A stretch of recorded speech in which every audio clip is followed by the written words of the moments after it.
Fala pessoal, beleza? Mais um vídeo sobre as notícias do ciclismo na última semana. Semana passada a gente teve muitas provas legais e importantes. Vamos começar pelo monumento, Giro de Lombardia. Fez aqui um vídeo sobre o Giro de Lombardia, falando um pouquinho sobre a prova, algumas características da prova, os favoritos, e foi uma prova fascinante, muito empolgante. Infelizmente nós tivemos um acidente com o Remco Evenepoel, que na descida do Muro de Sormano passou reto ali numa curva, numa ponte, caiu numa ravina e fraturou a pelvis e machucou o pulmão direito. Acabou a temporada para ele, mas assim, na medida do possível, ele está bem. A corrida começou a se definir justamente na subida do Muro de Sormano. A gente teve somente 7 ciclistas passando ali no primeiro pelotão. O próprio Remco Evenepoel, o Nibali, o Giulio Ciccone, também da Trek Segafredo, o vencedor do ano passado, o Bauke Mollema, o Jakob Fuglsang, que foi o vencedor no final, e o Alexander Vlasov, que era um gregário também da Astana, que ajudou muito o Fuglsang a passar ali. E o George Bennett, que foi o segundo colocado. Então a gente teve uma prova muito interessante. Passaram na subida, começou a descida, o Nibali pegou a ponta, ele desce muito bem, muito forte. O Remco não conhecia muito bem o lugar, ficou um pouquinho para trás e teve esse problema, infelizmente. A prova continuou e na hora que chegou no Civiglio, que foi a subida que eu falei para vocês que definiria a prova, o Nibali pegou, começou a acelerar na ponta, a gente já percebeu que ele já não ia para ganhar, ele estava trabalhando para o Bauke Mollema ou para o Giulio Ciccone. Só que o Fuglsang atacou e o Vlasov e o Bennett foram, os três abriram dos caras da Trek Segafredo, o Nibali já parou por ali, foi rodando até a chegada, e na última subida dentro de Como, já dentro da cidade, o George Bennett atacou umas 2 ou 3 vezes, o Fuglsang resistiu, e depois desses ataques o Fuglsang deu um ataque e foi embora e ganhou a prova. 35 anos de idade, o cara ganhou seu segundo monumento de uma forma muito legal, muito interessante, está muito forte, se preparando para o Giro de Itália. O George Bennett tinha ganho uma prova na quarta-feira, uma prova na Itália, e agora foi segundo na Lombardia, escolheu correr aí em vez de correr o critério do Dauphiné e está se preparando para correr o Tour de France, e ele vai ser uma peça muito importante lá no Tour de France. Falando agora da França, vamos falar do critério do Dauphiné. Falei para vocês 5 etapas, então foram 5 etapas basicamente de subida de montanha. A primeira etapa, que não era com tantas montanhas duras, foi vencida pelo Wout van Aert. Ele chegou, era um pequeno sprint em subida, ele conseguiu ganhar, ficou com a camisa verde por pontos e ficou com essa camisa até o final. A segunda etapa do critério do Dauphiné foi vencida de uma forma impressionante pelo Primož Roglic. O pelotão foi se esfacelando, a ex-Sky, agora Ineos, pegou a ponta, parecia que seria a Ineos de antigamente, mas na hora do vamos ver mesmo, o Sepp Kuss foi o único que ficou junto com o Primož Roglic. Ele deu uma acelerada e o Roglic no finalzinho acelerou. Foi bem interessante que a gente viu que o Egan Bernal tentou ir, não conseguiu, abriu para a direita e ninguém conseguiu acompanhar.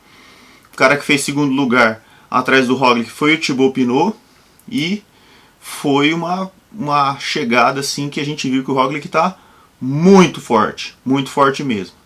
Terceira etapa, nós tivemos o Colosso, né, que eu já falei para vocês, que é uma subida absurda, que é o Col de la Madeleine.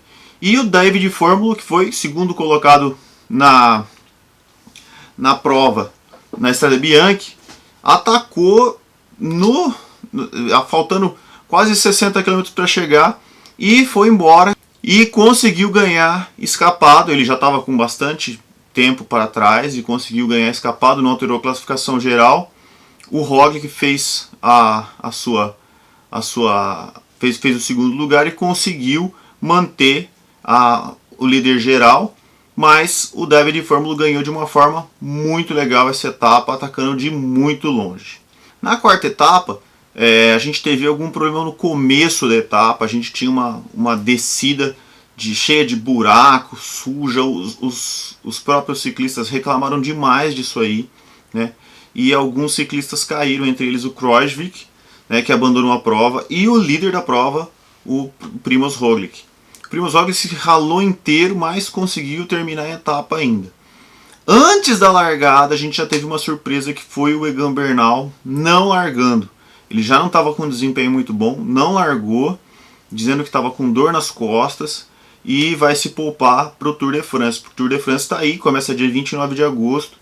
Ele não estava se sentindo bem, a gente via que o desempenho dele não estava lá, essas coisas, e ele não largou. Então a quarta etapa foi ganha pela fuga, né? A primeira vitória como profissional do Leonard Kamna, né, da Bora.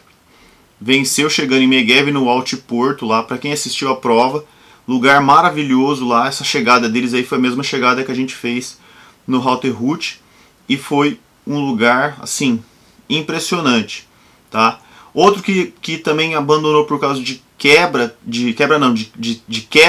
foi o Manuel Buchmann da Bora. Então isso possibilitou o Leonard Kamna a conseguir a vitória, que ele estava na fuga, estava trabalhando para o Leonard Kamna. O nome do cara não é o Leonard, é Leonard. Para a quinta etapa, uma surpresa, o Roglič, que tinha caído, que a gente achou que estava bem, tal, abandonou e não largou para a quinta etapa. Então, também talvez se preservando para o Tour de France, não largou para a quinta etapa. E durante a quinta etapa, quem que abandonou foi o Nairo Quintana. Na quinta etapa, o Thibaut Pinot então estava com a liderança, com o abandono do Roglič, e o Guilherme Martin da Cofidis em segundo, 41 segundos atrás. E a gente tinha ali perto também o Daniel Martinez da Education First e o Miguel Angel Lopes.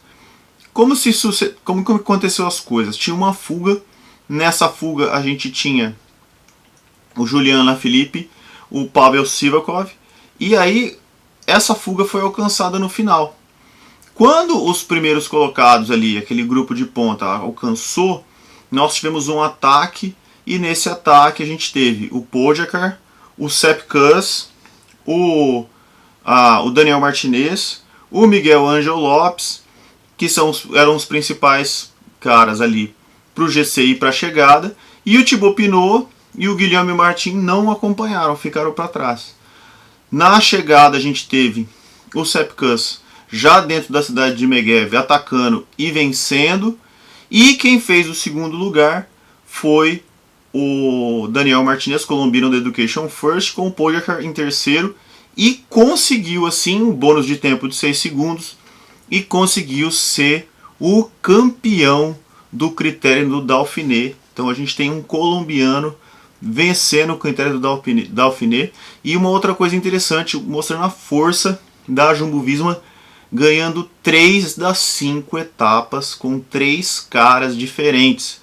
O Sepp Kuss trabalhou todas as etapas nas montanhas para o Primož Roglič e ainda ganhou a última etapa de uma forma absurda, né? Então, destacando essas características aí do critério do Dauphiné, muito duro, muita gente abandonando a prova, muito cara aí forte quebrando, principalmente por causa das subidas e do calor que estava insuportável. A gente via na transmissão o Thibaut Pinot jogando água na cara, o Alaphilippe, os caras morrendo de calor, um calor insuportável.